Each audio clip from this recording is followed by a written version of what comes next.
제15장 헨리 8세의 통치 기간에 스코틀랜드에서 자행된 박해들.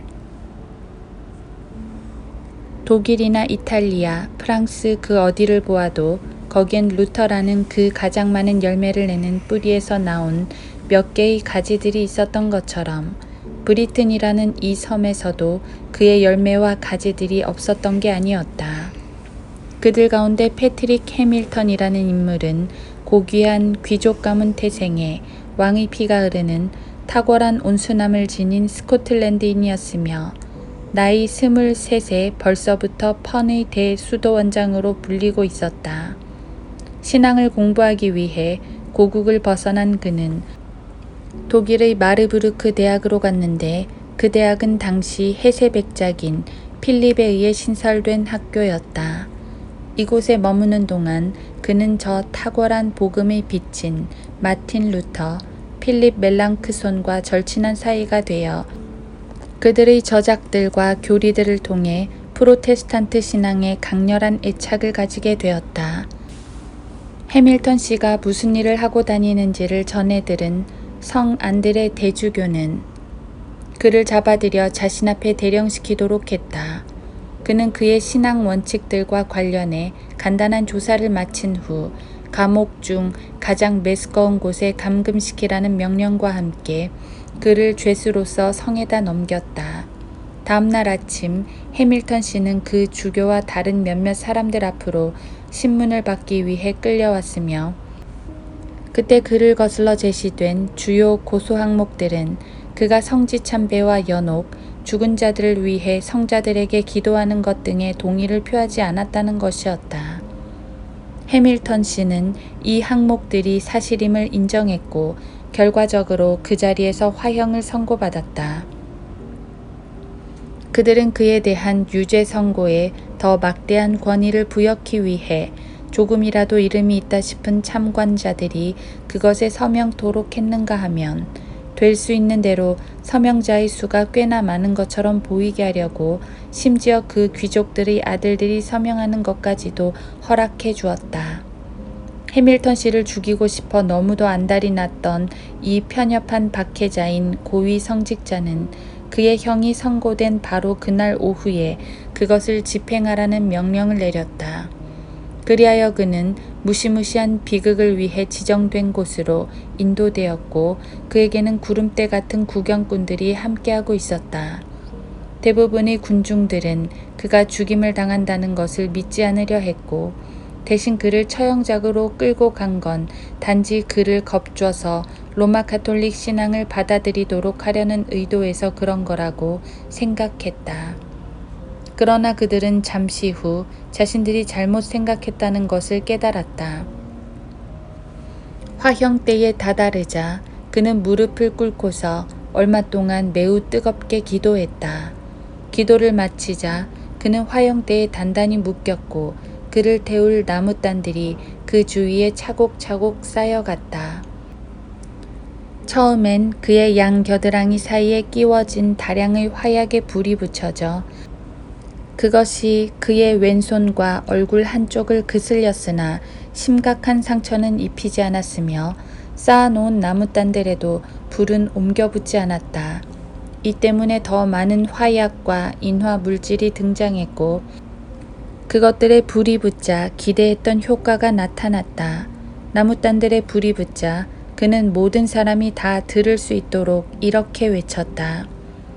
주 예수여, 내 영을 받아주소서. 언제쯤이면 이 왕국에서 흑암의 압제가 사라지겠나이까. 그리고 주께서는 얼마나 더 이 사람들의 폭정을 참고 계시겠나이까. 느리게 타들어간 첫 번째 불이 그에게 엄청난 고통을 가했지만 그는 그리스도인의 너그럽고 깊은 마음씨로 그것을 견뎌내었다. 그에게 가장 큰 고통을 주었던 것은 수사들의 사주를 받고서 개종하라, 너 이다나, 성모 마리아님께 빌어, 어서 여왕 만세 같은 걸 해보란 말이야를 여러 번 소리치던 어떤 사악한 무리들의 거친 함성이었다. 이에 그는 이렇게 응수했다. 나를 떠나라. 나를 괴롭히지 말란 말이다. 이 사탄의 전령들아. 이 일을 주모하던 캠벨이라는 수사는 여전히 계속 상스런 말로 그의 말을 가로채며 그에게 이렇게 짓거렸다. 사악한 녀석아, 하나님께서 널 용서해 주시길 바란다. 이 말이 끝나자 해밀턴 씨는 격렬하게 피어오르는 연기와 급속도로 타들어가는 불길에 더 이상 말을 꺼내지 못하고 그의 혼을 그것을 주신 주님의 손에 맡겨드렸다.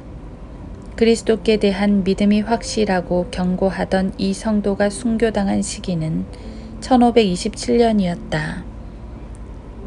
헨리 포레스트라는 모난데 없고 악이 없는 젊은 베네딕토의 수사는 위의 패트릭 해밀턴에 대해 경의를 표했다는 이유로 고소되어 감옥에 던져 넣어졌다. 그는 자기가 수사라는 것을 고백하며 인정하기를 자신은 해밀턴이 선한 사람이라고 생각하며 그가 사형을 언도받게 된 그 고소 항목들은 항변이 가능하다고 말했던 것인데 이것이 앞의 그 수사에 의해 밝혀져 증거로서 받아들여지는 바람에 그 불쌍한 베네딕토의 수사가 화형을 선고받게 된 것이었다.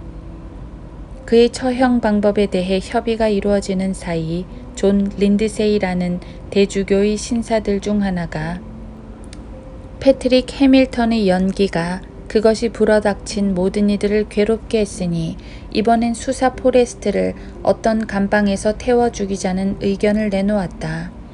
이 조언은 받아들여졌고 그리하여 이 가엾은 희생자는 불에 타기보다는 질식해 죽고 말았다. 복음의 진리를 고백했다는 이유로 희생된 다음 사람들은 데이비드 스프레턴과 노먼 구얼레이였다. 죽음의 장소에 도착했을 때 그들은 둘 다 무릎을 꿇고서 얼마 동안 매우 뜨겁게 기도했다. 그 후 그들이 일어섰을 때 스트레턴은 구경꾼들에게 말하기를 그들의 미신과 우상 숭배적인 관념들을 버리고 자신들에게 주어진 시간을 참된 복음의 빛을 찾는 데 사용하라고 강력히 권고했다. 그는 더 말하려 했지만 옆에 있던 장교들에 의해 저지되었다. 그 후 그들의 형이 집행되었으며 그들은 위대한 구세주의 공로를 통한 영생불멸의 영광스러운 부활을 꿈꾸며 그들의 혼을 주신 하나님께 그것들을 기쁜 마음으로 맡겨드렸다. 그들은 1543년에 사형에 처해졌다.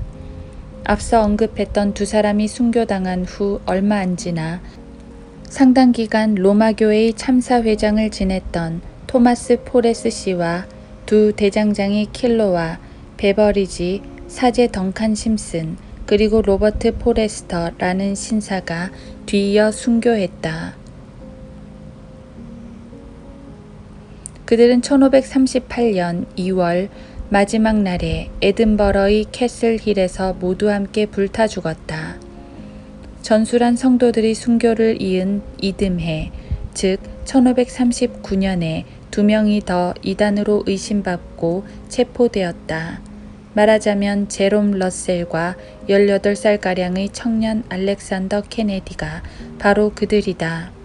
이 두 사람은 감옥에 얼마간 감금된 후 신문을 받기 위해 대주교 앞으로 끌려왔다. 무척이나 똑똑했던 러셀이 조사를 받는 동안 그의 고소자들에게 박식하게 이치를 따져들자 그들은 비굴하게도 매우 상스런 말로 되받아쳤다. 신문이 끝나고 그들이 모두 이단들로 간주되니 대주교는 사형을 선고했고 그들은 형 집행을 위해 즉각 세속 권력에 넘겨졌다. 다음 날 그들은 그들을 처형하기로 지정된 장소로 인도되었다. 그곳으로 가는 길에 동료 고난자의 얼굴에 두려움이 가득한 것을 바라본 러셀은 다음과 같이 이야기했다. 형제, 두려워 말게나. 우리 안에 계신 분이 세상에 있는 자보다 더 위대하시다네. 우리가 맛볼 고통은 잠시 스쳐 지나가는 것이고 또 하찮을 테지만 우리가 누릴 기쁨과 위안은 그야말로 끝이 없을 걸세. 그러니 주님 앞에서 우리 앞서 가셨던 바로 그 고든 길을 통해 우리의 주와 구주께서 주시는 기쁨 속으로 힘써 들어가도록 하세. 사망은 우리를 해치지 못한다네. 왜냐하면 그것은 이미 주님에 의해 부서졌고 이제 우리는 주님을 위해 고난을 당할 것이기 때문이지. 죽음의 장소에 도착하자 그들은 둘 다 무릎 꿇고서 잠시 기도를 드렸다. 기도가 끝나고 화형대에 단단히 묶여져 나무단에 불이 붙여지자 그들은 하늘의 저택에서 있을 영원한 보상에 대한 희망에 부푼 가슴을 안고 그들의 혼을 그것들을 주신 주님의 손에 기쁜 마음으로 맡겨드렸다. 복음의 진리를 고백했다는 이유로 스코틀랜드에서 목 절려 죽임을 당한 후 불살라진 조지 위샤트 씨의 삶과 고난과 죽음에 관한 기사. AD 1543년경 캠브리지 대학에서 학료장 조지 위샤트라는 흔히 베네트 대학의 조지경이라고 불리는 키 크고 둥그스름한 최고급 불란서제 모자를 대머리에 눌러 쓴 남자가 있었는데 그의 외양을 보면 인상 자체가 우울한 안색을 띠고 검은 머리에 턱수염이 길게 늘어진 용모는 균형이 잡혔으며 스코틀랜드의 고향 사람들처럼 말씨가 점잖고 예의 바르고 겸손하고 가르치기를 기뻐하고 배우기를 갈구하며 여행을 많이 다닐 뿐 아니라 옷으로는 신발까지 덮는 거칠고 두꺼운 프리즈 가운에 검고 질긴 능직 면포로 된 더블릿과 평범한 검은 반바지와 거친 새 범퍼로 만든 웃도리들을 걸치고 있었으며 목에는 하얀 깃이 드리워져 있고 양손에는 소매뿌리가 달려 있었다. 그는 겸손하고 절제하고 하나님을 두려워하며 탐욕을 싫어하는 사람이었으니 그의 자선은 밤이나 정오, 하루 중 그 어느 때를 막론하고 결코 끊이지 않았으며 새끼 중 한 끼를 금식하고 나흘 중 하루는 특별한 욕구가 없을 시엔 그날 대부분을 입에 음식을 대지 않고 보냈다. 하지만 그에게도 지프로 만든 소매뿌리와 거친 새 범퍼 웃돌이 위에 거세게 짓눌려 눕는 버릇이 있어 옷을 갈아입을 때는 그것들을 버리는 단점이 있었다. 그는 무척이나 겸손하고 진지하게 가르쳤고 그 결과 그를 가혹하게 생각한 몇몇 사람들이 그를 죽이려고 했으나 주께서는 그의 편이셨다. 그는 그들의 원한을 올바로 고쳐주고 선한 훈계로 그들을 바로잡은 후 그의 길을 걸어갔다. 오, 주께서 그를 그의 보잘것없는 학생인 나에게 남겨주셨더라면 그가 자신이 시작했던 것을 끝낼 수도 있었을 텐데. 그러나 아쉽게도 그는 국왕 헨리와 협정을 맺기 위해 온 몇몇 귀족들과 함께 스코틀랜드로 들어가 버렸다. 1543년 성 안드레 대주교가 그의 교구 여러 지역을 방문했는데 그곳에서 몇몇 사람들이 퍼스에서 이단으로 밀고 당했다. 그들 가운데 다음과 같은 사람들이 사형을 선고받았다. 윌리엄 앤더슨, 로버트 램, 제임스 핀레이슨, 제임스 헌터, 제임스 레블레슨, 그리고 헬렌 스타크가 바로 그들이다. 이 사람들은 다음과 같은 것들로 고소를 당했다. 첫 4명은 성 프란시스의 형상을 그것의 머리를 순양의 뿔들로 못 박고 궁둥이엔 소 꼬리를 달아 걸어 놓았다는 이유로 고소를 당했으나 그들이 유죄 선고를 받게 된 주된 이유는 금식일에 거위 한 마리를 배불리 즐겼다는 것이었다. 제임스 레블레스는 나무로 조각된 베드로의 삼중 왕관으로 그의 집을 장식했다는 이유로 고소되었는데 대주교는 이 일이 그의 추기경의 모자를 조롱하여 행해진 것으로 생각했던 것이다. 헬렌 스타크는 동정녀 마리아에게 하는 기도에 익숙해지지 않았다는 이유로 특히 그녀가 아이를 낳을 때 그러지 않았다는 이유로 고소를 당했다. 이 각각의 고소 사항들에 대해 그들은 하나같이 유죄로 판명되어 즉각 사형을 선고받았다. 다시 말해 네 남자는 거위를 먹었기 때문에 교수형에, 제임스 레블레스는 화형에, 그리고 그 여인은 그녀의 젖먹이 아기와 함께 자루에 넣어 익사시키기로 했던 것이다. 순교자들은 거대한 군대에 의해 처형장으로 끌려갔는데 이것은 도둑이라면 흔히 당하는 일이었으며 거기엔 사람들의 눈에 비친 그들의 명분을 더 증오스럽게 만들려는 의도가 깔려 있었다. 죄수 한 사람 한 사람은 옆에 있는 이를 위로하면서 그날 밤 반드시 천국에서 함께 저녁을 들게 될 거라는 확신을 심어주었고 그 후 그들은 하나님께 자신들을 위탁하고서 주 안에서 절개를 지키며 죽어갔다. 그 여인은 남편과 함께 죽게 해달라고 간절히 매달렸지만 결국 허락을 받아내지 못했다. 그러나 그녀는 그를 따라 처형장으로 가면서 그리스도를 위해 참고 인내하라고 강력히 권고하며 그를 위로했고 그와 헤어질 때는 입맞춤을 남기며 이렇게 이야기했다. 여보, 기뻐하세요.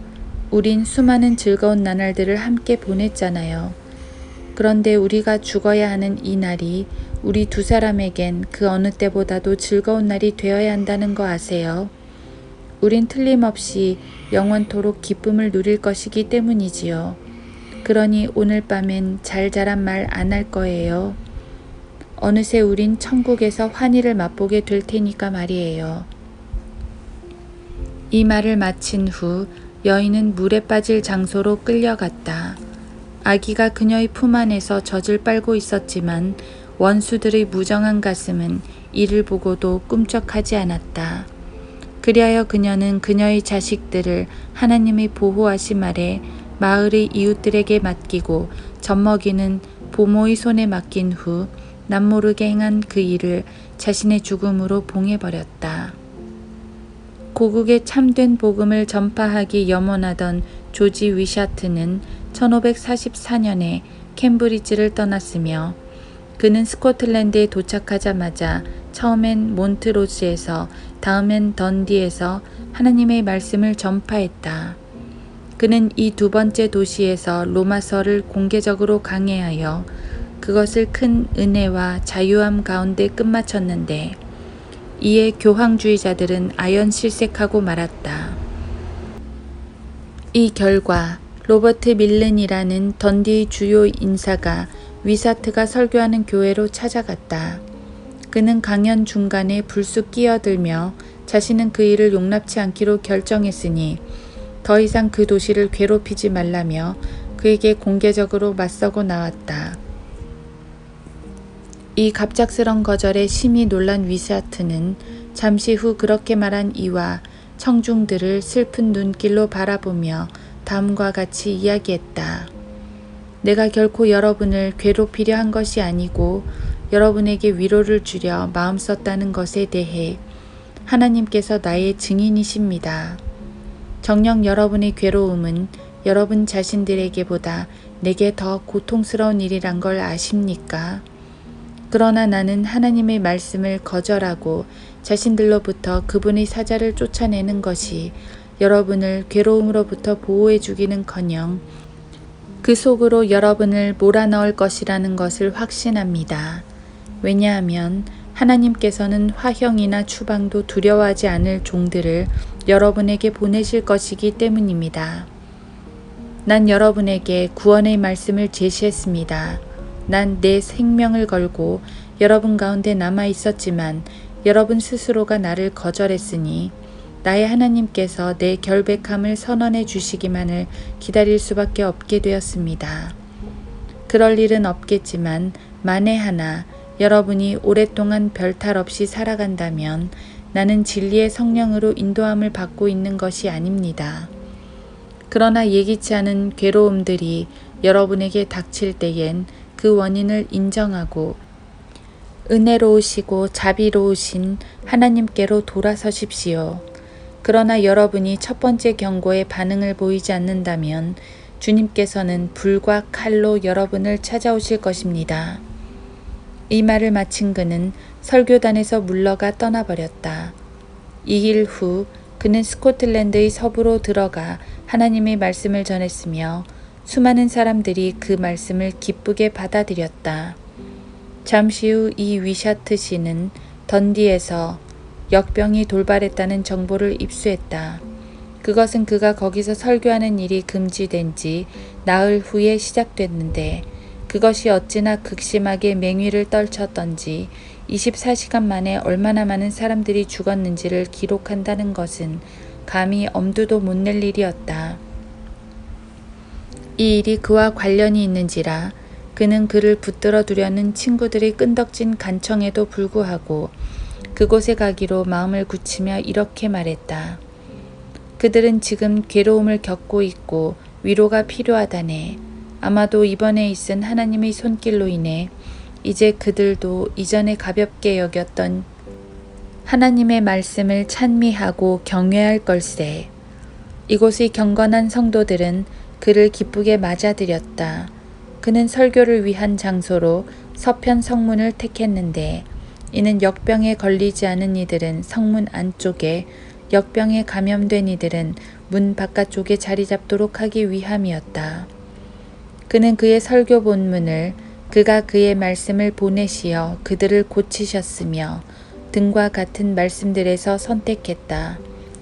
이 설교에서 그는 하나님의 말씀이 주는 유익과 위로, 그것을 멸시하거나 거절했을 때 뒤따르는 심판들, 하나님의 은혜로 인해 주님의 모든 백성들에게 임하는 자유, 그리고 이 비참한 세상에서 꺼내어 주님 자신에게로 이끄신 주님의 택함을 받은 자들의 행복에 관해 주로 역설했다.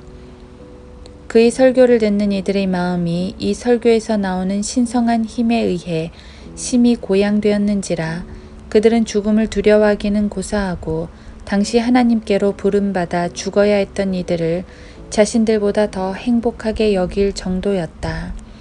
그러나 그들은 그가 그런 위로를 그들과 두 번 다시 가질 수 없을 거라는 걸 알지 못했다. 이후 역병이 수그러들었다 하지만 그래도 그것은 한창 진행 중이었다. 그러나 위샤트는 이에 아랑곳하지 않고 임종을 눈앞에 두고서 극도의 괴로움 속에 누워있는 이들을 쉴 새 없이 방문하며 간곡한 권고로 그들을 위로해 주었다. 던디 사람들을 떠날 때 그는 하나님께서 그 역병을 거의 끝내셨으며 그는 이제 또 다른 곳으로 부름을 받았다는 아쉬운 말을 남겼다. 그는 거기서 몬트로즈로 가서 간간히 설교했지만 대부분의 시간을 홀로 조용히 말씀을 묵상하고 기도하는 데 보냈다. 그가 던디를 떠나기 전, 그러니까 그가 고통당하는 불쌍한 이들의 혼뿐만 아니라 그들의 몸에 대해서도 사랑의 수고를 아끼지 않는 사이 추기경 비턴이 그를 죽이는 일에 존 웨이턴이라는 난폭한 로마 카톨릭 사제를 끌어들였다는 말이 있으며 그 살해 기도는 다음과 같았다. 어느 날 위샤트가 설교를 끝내고 성도들이 자리를 뜨고 나자 한 사제가 칼집에서 뽑은 비수를 가운 속에 숨기고서 계단 맨 아래쪽에서 기다리고 있었다. 그러나 꿰뚫어 보는 듯한 날카로운 눈매를 지닌 그는 설교단에서 내려오다 그 사제를 보고서 그에게 이렇게 말했다. 친구여, 무엇을 원하는가? 그리고는 즉각 그 비수의 손을 뻗어 그로부터 뺏어버렸다. 간담이 서늘해진 사제는 무릎을 꿇고 범행 의도를 자백하며 간절히 용서를 빌었다. 이 때문에 시끄러워져 그것이 환자들의 귀에까지 들리자 그들은 그 배신자를 우리에게 넘겨주십시오. 우리가 그놈을 혼쭐 내겠습니다. 라고 소리치며 문으로 들이닥쳤다. 그러나 위샤트는 그 사제를 팔로 감싸며 이렇게 말했다. 그를 어떻게 해치든지 그것은 나를 해치는 것이요. 왜냐하면 그는 나에게 아무런 해를 끼치지 않았기 때문이요. 오히려 그는 다가올 때를 대비해 더 많은 조심성을 가르쳐 주었으니 내게 선한 일을 톡톡히 베풀어 준 것 아니겠소. 이렇게 해서 그는 성도들을 진정시키고 그 사악한 사제의 목숨을 구했다. 그가 몬트로즈로 돌아온 지 얼마 안 되어 추기경은 또다시 그를 죽이려는 음모를 꾸몄다. 그는 그에게 편지를 보내도록 했는데 그것이 마치 그의 절친한 친구인 케니어 영주로부터 온 것처럼 하여 거기에 그가 갑작스럽게 병에 걸렸으니 그에게 지치지 말고 황급히 와줬으면 한다는 내용을 적어 놓았다.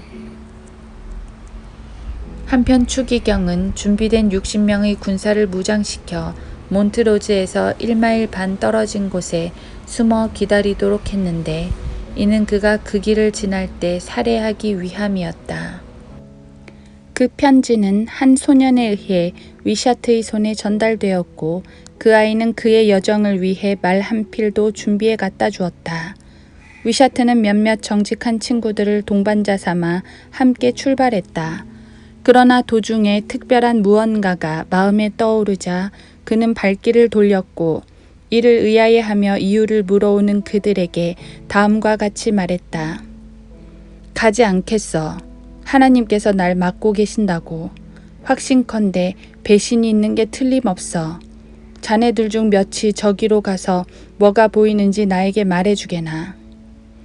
말대로 행한 그들은 음모를 발견하고서 서둘러 돌아와 위샤트 씨에게 이야기해 주었고 이에 대해 그는 다음과 같이 대답했다. 내가 그 피에 목마른 자의 손에 생을 끝낼 거라는 걸 알고는 있지만 그것이 이런 식으로 되지는 않을 걸세. 조금 뒤 그는 몬트로즈를 떠나 복음을 전파하기 위해 에든버러로 갔다. 도중에 그는 이너구어리의 제임스 왓슨이라 불리는 신실한 형제와 함께 투숙했다. 그는 한밤중에 일어나 뜰로 나갔는데 두 사내가 이 소리를 듣고서 쥐도 새도 모르게 뒤따라갔다. 뜰에 머무는 동안 그는 무릎을 꿇고서 얼마간 열렬한 기도를 드렸고 기도를 마친 그는 자리에서 일어나 자신의 침대로 돌아왔다. 그를 따라갔던 이들은 아무것도 모르는 양 시치미를 뚝대며 그에게 와서 그가 어디에 있었는지 물었다. 그러나 그는 그들에게 대답치 않으려 했다. 다음 날 그들은 그들에게 얘기해달라고 집요하게 매달리며 그에게 이렇게 말했다. 솔직히 얘기해 주시오. 우린 당신이 그 구슬피 애통해하는 모습을 보았소이다. 이 때문에 그는 낙심한 얼굴로 대답했다. 당신들이 잠들어 있었더라면 좋으련만. 그러나 그들은 여전히 무언가를 알아내기 위해 그를 압박해 들어왔고 그는 이렇게 말했다. 내 전쟁이 끝날 때가 가까이 이르렀다는 확신이 드니 당신들에게 다 털어놓으리다. 그러니 전투가 치열하게 돌변한다 해도 내가 움츠러들지 않게 나랑 같이 하나님께 기도합시다. 곧이어 추기경 비터는 위샤트 씨가 동로디안의 오미스턴에 있는 콕번 씨의 집에 있다는 정보를 입수하자 권한 대행인에게 의뢰하여 그를 잡아들이도록 했다. 이로써 엄청나게 설득당한 그는 자신의 의지와는 상반되는 일이지만 그들의 요구에 응해 주었다. 이 결과 추기경은 즉각적으로 위샤트를 재판하기 시작했고 18개나 되는 항목이 그를 거슬러 제시되었다. 위샤트 씨는 개개의 항목들에 대해 매우 침착하게 답변했는데 그 태도가 어찌나 똑부러지고 학식이 철철 넘쳐나던지 대부분의 참관자들이 심히 놀라 혀를 내두를 지경이었다. 신문이 끝난 후 대주교는 무진 애를 쓰며 위샤트 씨를 설복하여 믿음을 부인케 하려 했다. 그러나 그는 그의 신앙 원칙들에 심히 확고히 마음을 굳히고 복음의 진리로 실로 많은 깨우침을 받았기 때문에 조금도 동요하지 않았다. 그가 처형되는 날 아침 추기경으로부터 2명의 수사가 그에게로 왔는데 그들 중 하나는 그에게 검은 아마포 외투를 입혔고 다른 이는 화약이 든 자루를 몇 개 가져와 그것들을 동료의 도움을 받아 그의 몸 여러 부위에 동염했다. 그가 화형대에 도착하자마자 형 집행인은 그의 목에 밧줄을 두르고 쇠사슬을 허리 둘레에 감았는데 이 때문에 그는 털썩 무릎을 꿇고서 다음과 같이 절규했다. 오 세상의 구주시여 저에게 자비를 베푸소서. 하늘의 아버지시여 저의 영을 주의 거룩한 손에 맡겨드리나이다. 이후 그는 그의 고소자들을 위해 이렇게 기도했다. 하늘의 아버지 당신께 간절히 바라오니 무지로든 악의로든 저에 대해 거짓을 꾸민 저 자들을 용서해 주소서. 저 또한 온 마음을 다해 그들을 용서하나이다. 그리고 그리스도께 간청하오니 무지로 인해 저에게 유죄를 선고한 그들을 용서해 주소서. 그는 그 후 화형 때에 단단히 묶였으며 불붙여진 나무단들이 그의 몸을 빙 둘러 동여맨 화약에 삽시간에 불을 당겨 그것이 터지면서 불꽃과 연기를 뿜어냈다. 화형 때에 너무 가까이 있는 바람에 불에 살짝 끌린 그 성의 장관은 순교자에게 기운을 내라며 몇 마디 강력한 권고를 하고서 자신의 범죄에 대해 하나님의 용서를 구해달라고 그에게 부탁했다. 이에 그는 다음과 같이 답변했다. 이 불길이 내 몸을 괴롭히는 건 사실이지만 그것은 내 영을 조금도 망가뜨리지 못했습니다.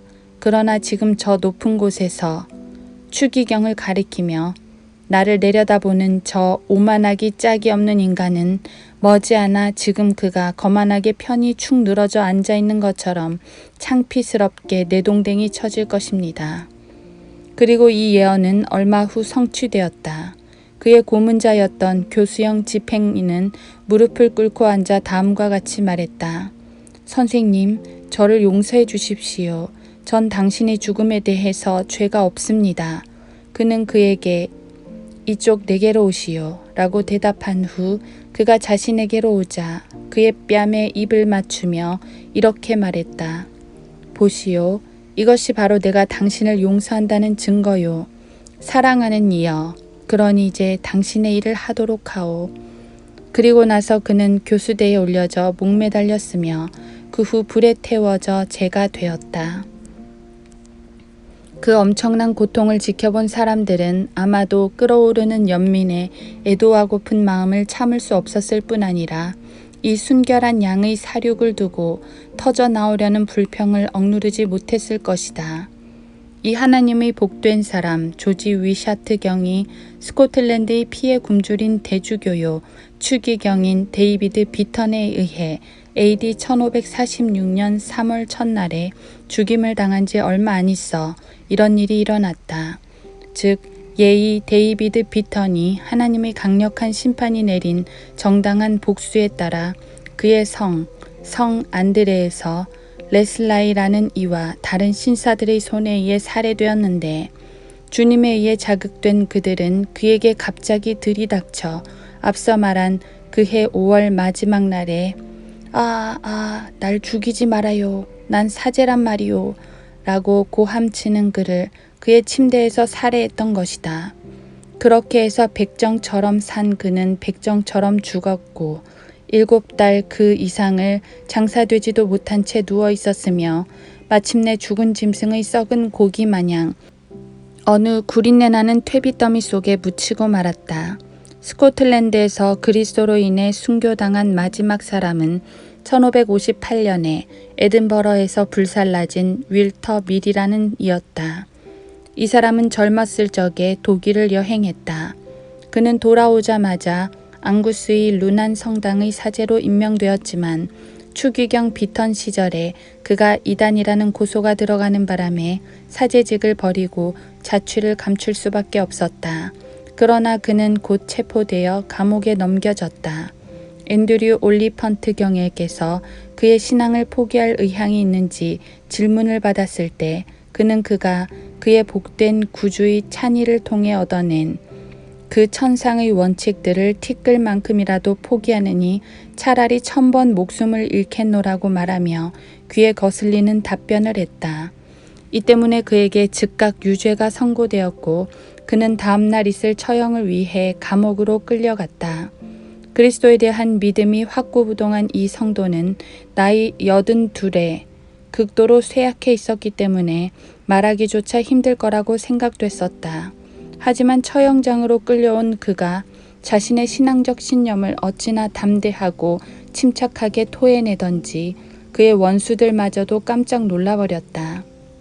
그가 화형대에 묶이고 나무단들의 불이 붙자마자 그는 구경꾼들을 향해 다음과 같이 이야기했다. 내가 오늘 이렇게 고난을 당하는 것은 비록 내가 나 자신을 비참한 죄인으로 인정한다 할지라도 무슨 범죄를 저질렀기 때문이 아니라 단지 예수 그리스도 안에 있는 진리를 있는 그대로 수호했기 때문입니다. 나는 내 생명으로 진리의 인장을 찍게 하시려고 주님의 자비로 날 부르신 하나님을 찬양합니다. 나는 내 생명, 그러니까 내가 주님께로부터 받은 그대로의 생명을 기쁜 마음으로 주님의 영광에 기꺼이 바치는 바입니다.